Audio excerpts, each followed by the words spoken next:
Okay. Thanks, Karine.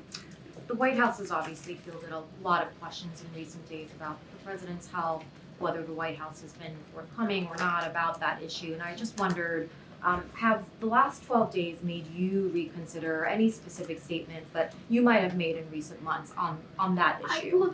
I appreciate the question. I really do, and the opportunity. I think there has been moments here when I have said, and especially in the gaggle, I think, and actually yesterday, if I have, said misled in something that I've said or haven't had the full information, I actually own up to that. And I actually say, I will do my best to get you the information.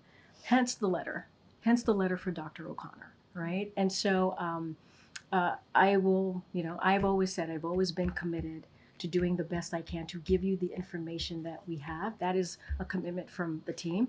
It has been an unprecedented time. I think you guys could admit that, right? It is an unprecedented time. And so we are meeting the moment, a new moment that has never really existed before. And so we want to make sure that we get you all the information that we have. And when we don't have it, we do try our best to provide that information. And so that is something that I'm going to continue to do. And I've always said it is an honor and a privilege to be standing in front of you every day, exercising in the freedom of the press. This is a briefing that is watched around the world because we lead in democracy, right? We lead in the freedom of the press and what that looks like. Honor and privilege, and I will continue to do my best to do just that. And we certainly understand, you speak on behalf of the president and you defend him, his actions, his positions, his policy positions included.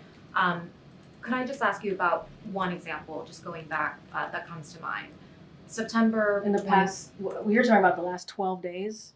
I'm talking about recent months. No, well, you just said recently. It's been, we've been going back and forth. And so in the last 12 days or so. That's how I believe that's how you asked me the question. I was talking generally. Okay. But if I could just ask you about one example. I mean, look, if you're going to ask me about something from months ago, it probably would be fair for me to. I probably won't be able to answer that right away. Whatever it is that you're going to say to me. Come back to us. Yeah, I'm happy to do that. But it's also to say, hey, from September of whenever year, right? That is something that I probably should give a little space to kind of see exactly what you're speaking of. Okay, and that's fine if that ends up. I just want to make sure that we Sure. kind of give some context here. Yeah. And you'll remember this. This was an event where the president called out Congresswoman Jackie Walorski, looked for her in the room, even though she had recently died. You told multiple reporters at the time, and this was asked in multiple different ways. She was top of mind. Right. Yep. It was because she was top of mind for the president. I mean, would you, on that example, would you offer a different explanation? I would not, because honestly, I spoke to the president right before coming out that day, and that is what the president told me. It's not something that came from me. That is something that came from the president. So he was saying, even as he was looking for her in the moment, it wasn't a She was top of mind. Okay. That is coming, as you just said in your question. I speak for the president. I speak on behalf of him. That was coming from him, and I was delivering directly from the president what he was thinking at the time. Great. A very different kind of example, and this is more recent. Oh, sure. When the president was in Italy for the G7, and you remember he skipped one of the leaders' dinner, which was a major event for the summit. And I remember you were asked about it by reporters, and you said, we shouldn't read too much into the fact that he's skipping one dinner. I mean, would the explanation actually have been that he was tired and that he needed to skip something that was happening so late in the evening? And my answer stays the same. I wouldn't read too much into it. It's not the first time that he has.